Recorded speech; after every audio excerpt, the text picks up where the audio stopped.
तो ये वास्तविकता है कि जिस दिन हिंदू इकट्ठा हो जाएगा उस दिन ये सारी समस्या हल हो जाएगी,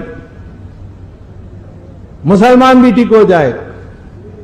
बिकॉज मुसलमान के लिए मोहम्मद ने शिक्षा दी है, कुरान में नहीं, सीरा में और हदीस में। क्या कहते हैं मोहम्मद? कि दुनिया 3 हिस्से में बटी है। पहला दारुल इस्लाम, जहां मुसलमान मेजॉरिटी में है, पावर में है। दूसरा दारुल हरब, जहां मुसलमान माइनॉरिटी में है लेकिन मेजॉरिटी पिलपिला है, जैसे हमारी है, रसगुल्ला टाइप। और तीसरा मुसलमान माइनॉरिटी में है परंतु मेजॉरिटी इकट्ठा है, शक्तिशाली है और उनमें एकता है। ये 3 हिस्से में है। और वो कहते हैं जहां दारुल इस्लाम है वहां माइनॉरिटी को पनपने नहीं देना, उनको ध्वस्त कर देना चाहिए, उनको खत्म कर देना चाहिए या धीमी बना देना चाहिए, जैसे अभी बताया गया आपको। सऊदी अरेबिया में दारुल इस्लाम है, वहां दारुल इस्लाम में आप मंदिर बना सकते हो। हमारी कितने कर्मचारियां हैं, पर मेरे ख्याल में लगभग वो कहते हैं 10 लाख लोग हैं हमारे लोग, और 10 लाख लोगों को मंदिर बनाने नहीं देते, दिवाली मनाने नहीं देते, घर में सत्यनारायण पूजा नहीं कर सकते, जेब में रामचंद्र जी का फोटो रखकर काम पर नहीं जा सकते, और करोगे तुरंत जेल में, हो सकता है आपका हाथ भी काट दें, अंधा भी कर दें। ये सऊदी अरेबिया में। और हमारे देश में बनाओ मस्जिद, जितना मंदिर के ऊपर भी बनाना तो बना लो। तो ये हमारे देश में क्यों है? यहां वो मोहम्मद क्या कहता है कि हिंदुस्तान जैसे देश में मुसलमान मांगते रहना चाहिए। पहले यूनिफॉर्म सिविल कोड नहीं चाहिए, अच्छा ठीक है। फिर रिजर्वेशन चाहिए, अच्छा हम सचार कमेटी बना देते हैं आपके लिए। फिर हिंदू को पीटने के लिए हमें अधिकार मिलना चाहिए, कम्युनल वायलेंस बिल ला देते हैं। मांगते रहो जब तक वो हताश होकर के सारा आपको नहीं सौंप दे। धर्म परिवर्तन करो, इन्फिल्ट्रेशन करो, पॉपुलेशन ग्रोथ रेट में वृद्धि लाओ। ये सारी चीजें लिखी हुई है सीरा और हदीस में, वही हो रहा हमारे देश में। मांगते रहते हैं।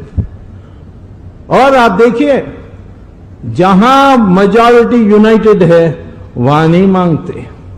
ऑस्ट्रेलिया में एक बार एक इमाम ने कह दिया कि ये यूनिफॉर्म सिविल कोड हम लोगों को पसंद नहीं है, हमें शरिया चाहिए। तो वहां एक महिला प्राइम मिनिस्टर है ऑस्ट्रेलिया में, उसने बयान दिया कि ये इमाम ने ऐसा कह दिया, उसको शरिया चाहिए तो दूसरा देश ढूंढे, इस देश में तो नहीं मिलने वाला है। और दूसरा दिन सारे मुसलमान संगठनों ने प्रस्ताव पास करके प्राइम मिनिस्टर को भेजा, ये मुल्ला पागल है, हम लोगों को यूनिफॉर्म सिविल कोड बहुत पसंद है और वही चाहिए। ये उन्होंने लिखकर दे दिया प्राइम मिनिस्टर को। ऑस्ट्रेलिया में नहीं है अलग शरिया शादी विवाह के लिए, वहां यूनिफॉर्म सिविल कोड है, जो क्रिश्चियन के लिए वो ही उनके लिए भी है। इसी प्रकार से अमेरिका में कोई अलग से उनके लिए कानून है? नहीं है। क्योंकि वहां मेजॉरिटी का दिमाग साफ है और मोहम्मद ने कहा है। हमारे देश में भी आप देखिए जहां मुसलमान मेजॉरिटी में है वो क्या करता है, उसकी व्यवहार कैसी है। कश्मीर में मेजॉरिटी में है, 5 लाख हिंदू पंडितों को और हिंदू सरदारों को सबको उन्होंने भगा दिया है। केरल में जाइए, मल्लापुरम, क्या हाल है हिंदुओं का। अभी मैं वहां होकर आया हूं, कोझिकोड में गया था भाषण देने के लिए, क्या हाल है वहां हिंदुओं को, आप देखने के लायक। तमिलनाडु में कुल मिलाकर के मुसलमान की संख्या सिर्फ 5% है, परंतु 40 टाउन पंचायत मानी नगर पंचायत में वो मेजॉरिटी में है। और वहां उस नगर पंचायत में देखनी चाहिए कि हिंदुओं का हाल क्या है। समस्या मुसलमान के साथ नहीं है, उसका दिमाग साफ है, समस्या हम हिंदुओं में है। हमारा दिमाग साफ नहीं है। हम रोज सोचते हैं, जैसे वो अर्जुना कुरुक्षेत्र में बैठ के सोच रहा था, मैं कैसे इसको मारूं, मैं कैसे करूं। तब कृष्ण भगवान ने उनको सिखाया। जब वो कर्ण की रथ फंस गई और कृष्ण ने कहा मारो उसको, तब कृष्ण कहते हैं मैं कैसे, अर्जुन ने कहा मैं कैसे कर सकता हूं, वो तो रथ में से उतर गया है। यहां जब द्रौपदी की वस्त्र हरण हो रही थी तब ये क्या कर रहा था, तब नहीं आपको अकल आई, मारा उसको। यही भीष्माचार्य के बारे भी कहा, वो पूज्य हैं, मेरे गुरु हैं। अर्जुन ने कहा ये हमारी बीमारी है, जो अर्जुन की बीमारी है वो दिमाग अपनी साफ करो, मुसलमान अपने आप ठीक हो जाएगा। ये मैं आपको बताना चाहता हूं।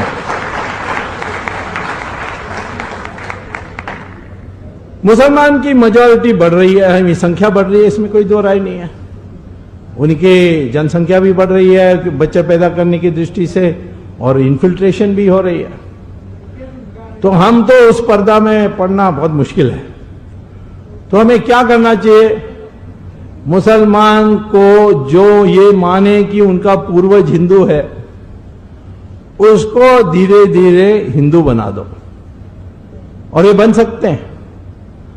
आज जो माहौल बन रही है धीरे धीरे दुनिया में मुसलमान इस्लाम के बारे, उसके कारण यदि हिंदू समाज में मुसलमान की स्वीकृति होगी धर्म परिवर्तन करने के बाद, तो मैं कहता हूं कि बहुत जल्दी ही जल्दी मुसलमान की बड़ी संख्या में लोग धर्म बदल करके दोबारा हिंदू बनेंगे। परंतु उसके लिए एक योजना बनानी पड़ेगी। जब राष्ट्रीय स्वयंसेवक संघ के सरसंघचालक सुदर्शन जी ने जाकर राजस्थान में धर्म परिवर्तन किया, उसके बाद थोड़े दिन के बाद वही मुसलमान जो हिंदू बन गए वो आकर उनसे कहा कि हमें अब शादी ब्याह में कोई लड़की देने के लिए तैयार नहीं। ये जो हमारी जाति प्रणाली है, ये हमारे देश के लिए एक रुकावट है। इसीलिए हम लोगों को आज ये स्वीकार करना चाहिए कि जो अपने को हिंदू कहता है उसको बराबर अपने को हिंदू मानना चाहिए। और यदि ये हो जाए तो दुनिया भर में हिंदू पैदा होगा। अभी थोड़े दिन के पहले, 3 साल पहले, एक बहुत मशहूर हॉलीवुड की एक्ट्रेस जूलिया रॉबर्ट्स, पता नहीं आप लोगों ने किसी ने उसका सिनेमा देखा है, वो कई ऑस्कर जीती है और उसने बहुत पैसा बनाया। वो शूटिंग में आई, फिर उसने कहा कि मुझे इस आश्रम में जाना है, तो ले गए वो कर्मचारी। वहां उसने साधु को कहा, गुरु को कहा कि मैंने तो कितना कमाया है, मिलियंस ऑफ डॉलर्स हैं मेरे पास, मैंने सारे जो ऑस्कर जीतने थे सब जीत ली, लेकिन मैं सुखी नहीं हूं। ये आप सिखा सकते हैं, मैंने सुना इसलिए मैं आई हूं। तो साधु ने कहा कि आपको 1 हफ्ता रुकना पड़ेगा, ऐसे ही मैं आया 1 घंटे में नहीं बता सकता। तो 1 हफ्ता रुकी वो, और साधु ने उनको प्राणायाम सिखाया, योगा सिखाया, उन्होंने कई मंत्र सिखाई, फिर उन्होंने गीता पर प्रवचन दी उनको, और उसमें परिवर्तन आया। उसने अनुभव किया, और अनुभव करने के बाद वो वापस अमेरिका गई और हॉलीवुड में उसने एक प्रेस कॉन्फ्रेंस की, जो आप गूगल में आप सर्च इंजन में लगा दोगे उनके नाम जूलिया रॉबर्ट्स, वो सारी बात आ जाएंगी। उन्होंने प्रेस कॉन्फ्रेंस करके अपने पति को खड़ा किया बगल में, 2 बच्चों को खड़ा किया और कहा कि मैं आज पहली बार संतुष्ट व्यक्ति हूं, I am a happy person, और यह हिंदू धर्म के कारण है, और इसीलिए मैं और मेरे पति और दोनों बच्चे आज से हिंदू बन गए हैं, इन्होंने ऐलान किया। आज हमारी योगा फैल रही है। ओबामा से मेरी पिछले जुलाई में डिनर में उन्होंने आमंत्रित किया था, मैं गया, तो वो मुझे बता रहे थे कि अब तो योगा सब है, अब तो हम इसको इंडियन भी नहीं मानते, हम तो अमेरिकन मानते हैं योगा को। और अब योगा इंडिया में भी फैशनेबल हो जाएगी, क्योंकि सफेद चमड़े लोग स्वीकार करेंगे तो हम भी स्वीकार करेंगे। मैं आपको घोषणा करने चाहता हूं, बताने चाहता हूं कि भविष्य में आप देखोगे आने वाले 20 साल में कि संस्कृत की पढ़ाई अमेरिका में कंपलसरी होगी, क्योंकि कंप्यूटर के लिए सबसे अनुकूल भाषा संस्कृत है। ये अब उनकी शोध में आ गई है। ये सब हो रहा है। इसके लिए हम लोगों को अपनी तैयारी करनी चाहिए और अपने विराट स्वभाव हिंदू का दिखाना चाहिए। हमें आज हिंसा करने की जरूरत नहीं है, क्योंकि विराट हिंदू इकट्ठा हो जाए तो यही जो सत्ता है, ये जो शस्त्र है सत्ता की, ये अपने हाथ में आ जाएगी। एक बार आ जाए और यूनिवर्सिटीज में हम सही इतिहास, हमारे इतिहास पढ़ाएंगे तो बिल्कुल एक मंशा में परिवर्तन आएगा। मुझे अभी हमारे मित्र इन्होंने एक बात बताई कि हमने 800 साल विदेशों से आकर जो आए यहां राज करके गए, कहां है हमारी मर्यादा, ये वो उन्होंने सवाल उठाया। बहुत लोग उठाते हैं ये, लेकिन दूसरी दृष्टिकोण यह है कि ईरान में गए मुसलमान, पूरा कब्जा की, राज की, 15 साल में 100% ईरान को उन्होंने मुसलमान बना दी। बगल में गए मेसोपोटामिया, बेबीलोन, जिसका नया नाम है इराक, 17 साल में 100% मुसलमान बना दी। इजिप्ट में गए, कब्जा की, राज की, 21 साल में 100% मुसलमान बना दी। रानी चन्नम्मा हो कर्नाटक में, कट्टाबोमन हो तमिलनाडु में, या रानी झांसी हो या सुभाष चंद्र बोस हो, लड़ते रहे। विजयनगरम की साम्राज्य 300 साल चली, 300 साल चली, और उसकी जो कितनी फैली हुई थी, आसाम तक पहुंच गई थी। लेकिन हमारे इतिहास में सिर्फ एक छोटा सा पैराग्राफ होगी कि दक्षिण में एक विजयनगरम साम्राज्य थी।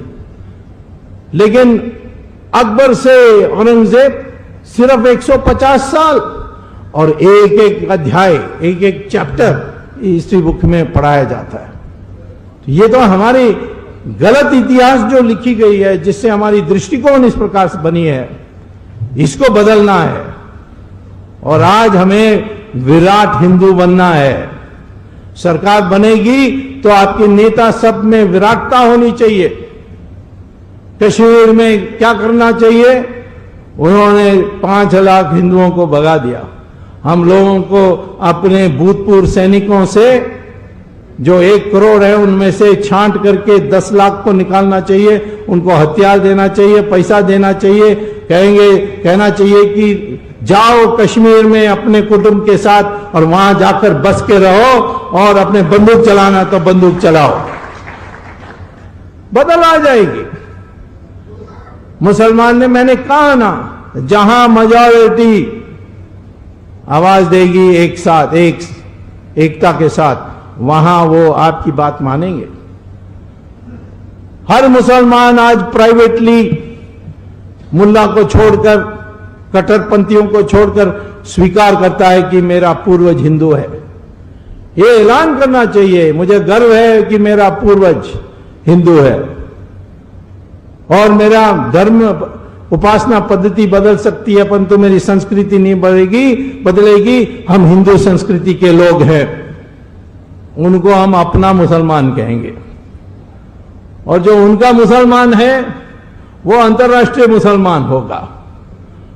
हमारी दोस्ती इजराइल के साथ है तो मुसलमान विरोध करता है। इजराइल क्यों? क्योंकि इजराइल पैलेस्टीनियन का विरोध कर रहा है, उनके ऊपर आक्रमण कर रहा है। तो हमें क्या, हमारा क्या जाता है? इजराइल हमें मदद कर रही है तो हमारे राष्ट्र हित में हमें इजराइल के साथ दोस्ती रखनी चाहिए। लेकिन मुसलमान ने आज तक वो जो भी पार्टी इजराइल की साथ दी उसका विरोध किया है। ये मंशा बदलना चाहिए। पहले हिंदुस्तानी, उसके बाद मेरा धर्म। ये जो मंशा पैदा करने के लिए हमें प्रयास करनी चाहिए। उसके लिए संस्कृत कंपलसरी कर देनी चाहिए। कोई भी स्कूल की डिग्री चाहिए उसको संस्कृत जानना चाहिए। संस्कृत सारी भाषाओं में उसके शब्द हैं। इस तरीके से एक नया हिंदू को खड़ा करना चाहिए, और जिस दिन नया हिंदू खड़ा होगा बाकी सब अपने आप ठीक हो जाएंगे। और मैं आपको बता रहा हूं कि जो घटनाएं घटने वाली हैं उसके लिए आज हमें तैयार हो जाना चाहिए। पाकिस्तान की कब्जा में आएगी। किसके कब्जे में? तालिबान के कब्जे में। ये चुनाव में ही देखिए तालिबान के लोग कितने हावी होंगे। और पाकिस्तान में तालिबान ने 10 बार कहा है, अपने घोषणा पत्र में कहा है कि हिंदुस्तान एक अधूरा इतिहास है इस्लाम का। क्यों? बाकी जगहों में हमने 100% मुसलमान बना दी, इस देश में हिंदुस्तान में हमने नहीं किया, इसीलिए अधूरा है। इसीलिए हमें सिखाना होगा उनको कि क्या अधूरा हुआ है।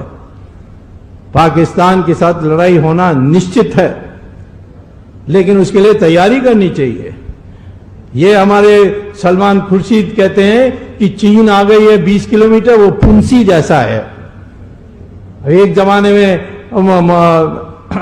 जवाहरलाल नेहरू ने कहा कि अक्सर चीन में घास नहीं होती है, तो फिर महावीर त्यागी ने पार्लियामेंट में कहा कि आपके सिर में एक बाल भी नहीं है, तो आपके सिर भी काट देना चाहिए क्या?